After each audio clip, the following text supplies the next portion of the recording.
There are so many fun things to enjoy in the fall, including Oktoberfest. Even though many places host an Oktoberfest celebration, what exactly is it? Stay tuned.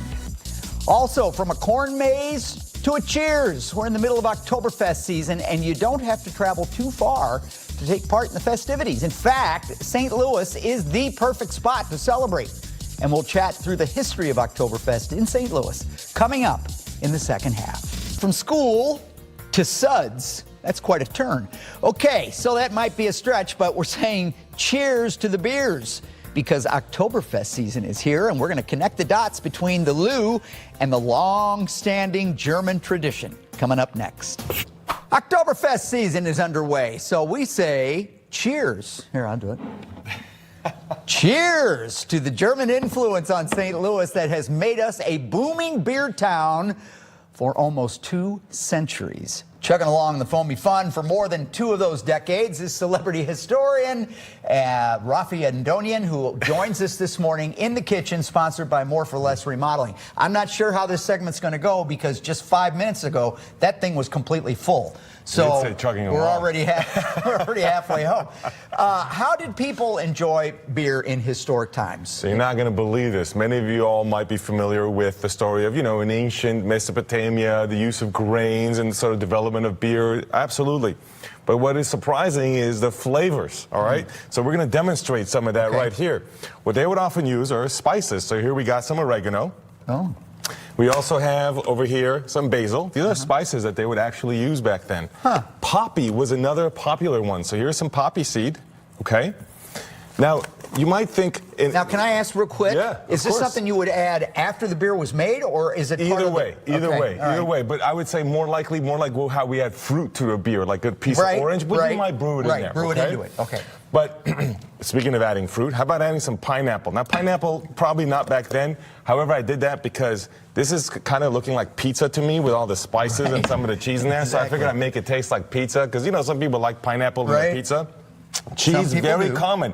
We're used to eating cheese on the side with beer, but they may add it inside, believe it or not. That's where the beer and cheese comes from. Yep. Now, here's where we get really crazy. How about adding vegetables? So carrots was actually popular to add back then, believe it or not. Carrots would be something to add. This is starting to look like sangria. Years ago. That's true. That's a good point. And finally, olive oil. What? I mean, look, my people are from the Mediterranean and Middle East. You can tell me we don't do anything without olive oil. All right? So this is olive oil right here. Holy cow. Cheers to an ancient beer. Oh, we're going to do it. Tastes like pizza and beer. Does it? I mean, you can have some on the other side if you want to try it. Not too bad, actually. It has actually... Yeah, it kind of takes the edge off it a little bit. Wow. No. All right, so how did St. Louis come to adopt all these traditions? So, man, it's got a kick to it, doesn't it? That's right. The St. Louis now, we think of it as, of course, having a lot of German influence, right? And it does. In the era of Oktoberfest, when Oktoberfest began about 200 years ago, Oktoberfest is not that old. As a wedding celebration for the Prince of Bavaria.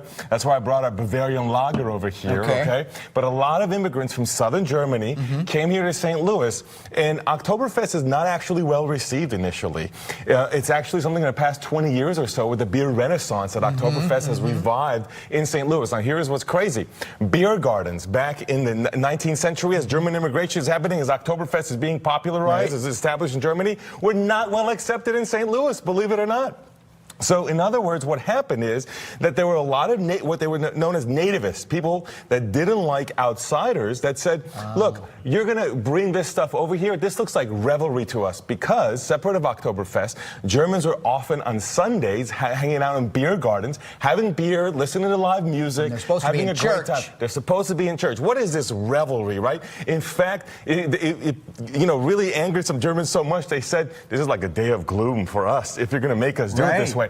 On the flip side, though, some of the folks said, no, you need to assimilate. And, this kind of entertainment is kind of like the dirty saloons on the riverfront. We don't want that stuff in the city. So there's this debate, even broke out into violence at some point, believe it or not. But then we ended up with a landing along the river. That's right. I know it completely changes. Yeah. I know. And you know what settles that debate actually is prohibition. When prohibition came in the 20th century, I mean, it kind of settled it because they weren't fighting about this anymore because obviously it's a nationwide ban. Right. However, prior to that, there's just a lot of this is debate about whether you can drink in beer gardens on Sunday. We had dozens of beer gardens in St. Louis that kind of started to go a little more low key, if you will, after some of this controversy. I wonder if that's why for a while there was the law that you couldn't buy liquor on Sundays. Absolutely. Yeah. Those kinds of things are exactly the kinds of, the outcomes of these sort of struggles, if you will. And so it just cracks me up because, again, we have that German influence here in St. Louis. Here we are with an Oktoberfest beer right here that is local, of course, St. Louis brewery.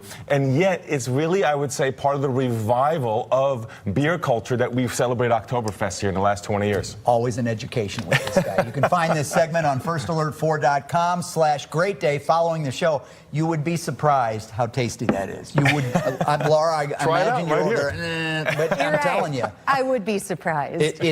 It's shocking. Very interesting, though. Guys, thank you.